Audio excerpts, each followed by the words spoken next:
Why? Hey, what's up? First of all, I was about to go straight into the message. Why narcissists love living with you? All right, they want an in-house punching bag. Straight up, narcissists love it when they live with you, or you live with them for whatever reason, or you live on their property, or anything that has to do with your living arrangements, because they want and need and enjoy having an in-house punching bag, and that's you, my friend, right? It's you. Why do they do this? It's going to go into such a rabbit hole that I don't even know if we're all prepared for it. But this is my theory. They do it because they want an in-house punching bag, even though like they have all these other supply. And you're like, well, if you have all these supply, like why do you need me? Why do you even need an in-house punching bag? Because every time they go out into the world and fail, which is daily, okay?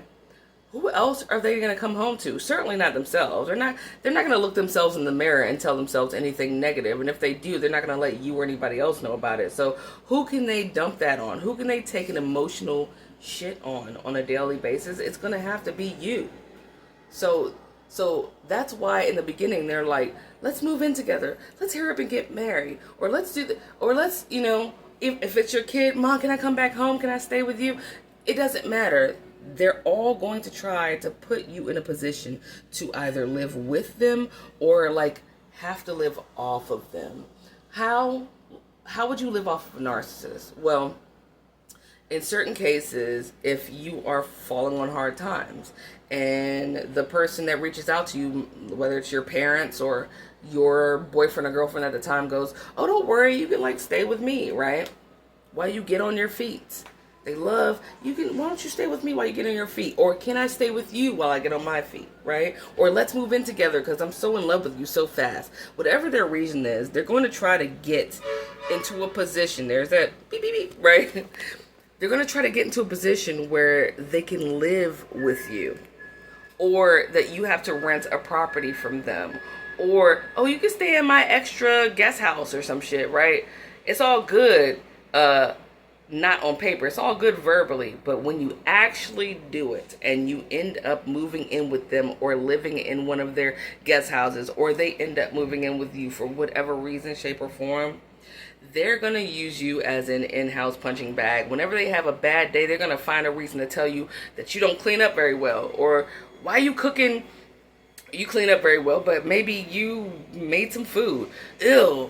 Every time you make da-da-da, it always smells like garlic in here. Gosh, it makes me want to throw up. Oh my gosh, now I'm sick. You're always cooking that bullshit. Why are you always, your TV's always so loud, even though you could watch a silent film, bitch, and they tell you your TV was too loud. You could watch a Charlie Chaplin film, and they would still tell you that your TV is too loud. Okay? You getting my drift? Why do they do this? I believe that they do this so that they can abuse you so much that it builds up that tension to cause you to have a reaction. And what does it mean when you have reaction? There's a name for that. They call it reactionary abuse, right? Even though I guess I don't really feel like it's abuse, but abuse is abuse, I guess, either way. So if they've been destroying your things, by accident, because narcissists love to destroy all of your shit by accident. It's always something that you will miss and cannot replace. Okay? I don't give a shit if it's a plate that has a whole set of plates in Target, but maybe your dead mother gave you that first set of plates, and they'll casually find a way to accidentally break every last one of them. Right? Eventually, you're going to flip out. And what's going to happen when you flip out? They're going to be like, they're going to swoop right in, right? And mind you, they already have some back burner supply waiting for them. They're just waiting for the right moment to replace you with them for a certain time or whatever, right? But they need an excuse, and you being a decent person is not giving them a good excuse. So they need to build up that shit, that tension with you, so that you will have a moment of reactionary abuse. So they can use that reactionary abuse. Get this, narcissists love to use your reactionary abuse to justify the already predetermined discard. Okay? They already knew when they met you they was going to leave you high and dry. They didn't know how, because everybody's a little different and everybody's new, and it's so much fun to just shit on a new canvas, right? But they know that they're going to work you up so much that eventually you're going to go crazy, you're going to snap, you're going to get arrested, you're going to do, something's going to happen because of them doing shit in repetition, that they're going to use whatever you do as a response to their abuse to blame that as a reason why they had to throw you away. I don't care if it's your parents. You already know what I'm going to say. I always have the same list. I don't care if it's your parents. I don't care if it's an employer. I don't care if it's a sibling. I don't care. You get it. I don't care if it's your child.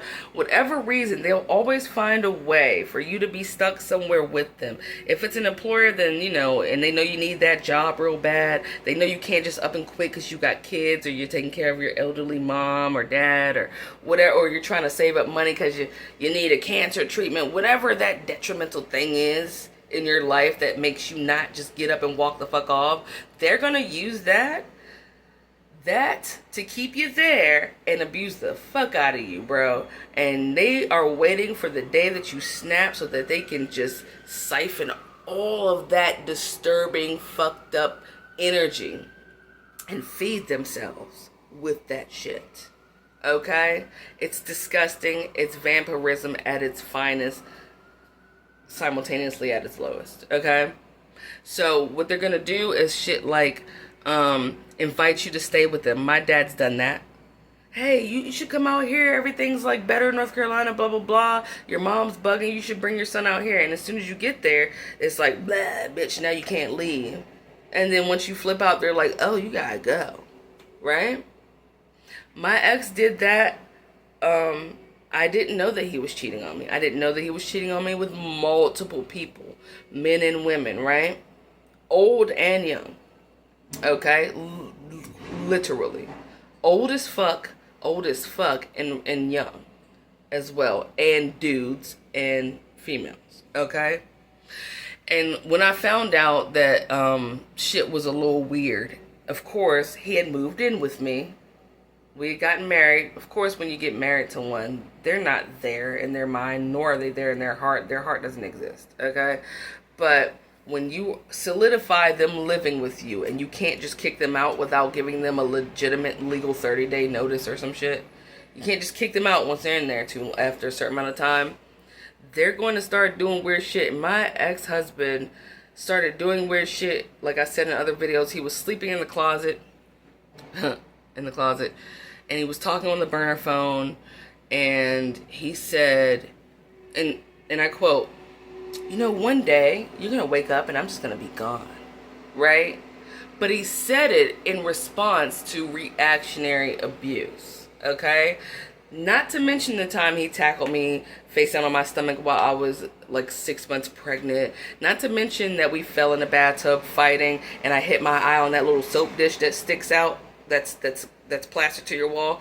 Smashed my eye on that and fell face down in some water, and he held my head under there until I almost died. Not to mention none of that shit, right? So when I finally flipped out and wilded out on him, he used it. And this is what they're going to do to you too. They're going to say, see, look at you. Look at this mess in here. Look at how you act. How can you expect me to want to have sex with you? How can you expect me to stay with someone that acts like this? Look at how you're acting. Oh my God. Oh my. Let me find some pearls, put them on, and clutch them. Ew. Oh. How dare. You're always treating me badly. Oh my gosh. How can you expect me to want to come home? Of course I stayed out all night without calling because, I mean, how can I want to come home to this? Look at how you are. Talking to you. Even though they've been abusing you for the longest time. And then they're going to go, you know what?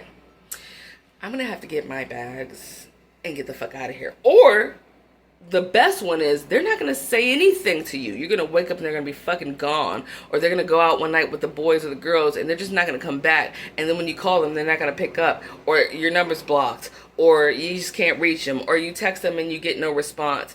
Whatever it is, they're going to do that slippery shit because they never really do it in your face. They don't bounce in your face, usually.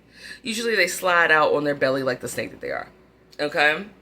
But they're going to use that excuse of whatever you said last or whatever you did last, and they're going to say, see, or they're going to, if you're stuck in like one of their properties, say like it's your parents or you have to live in their house or something like that, if you're stuck in their guest house or wherever the shit it is, I don't care what your original agreement was, they're going to forfeit that. They're going to go back on that agreement that you had, treat you like some shit, and then be like, look, I mean, I know that I'm supposed to pay the trash man or the trash whatever fee for trash to be taken out, but look at how many bags of trash you have, even though they haven't paid it, right? You're just so dirty. Look at how you treat my place. Look at how you, they're always going to shit on you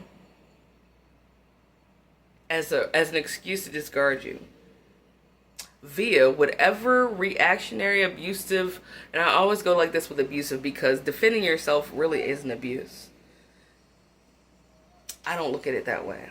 But for the sake of terms or whatever reactionary abusive response that you had, okay, to them being grotesque and fully abusive to you on a daily basis over long periods of time, I guarantee you, whatever people hear from them, whether it's their parents that they call about you, their friends, the supply that they're pillow talking about you, the neighbor, whoever on the street, whenever somebody asks them, what the fuck happened?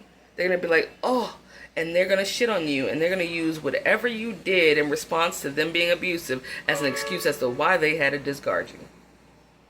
Anyway, not that we had to know that, but I was thinking about it. I was like, shit, they set us up the whole time, usually via living arrangements, so that we can build up to a moment of reactionary abuse just to justify a discard that was already predestined and predetermined by them when they met you. Anyway, I love y'all. Happy Monday. All right.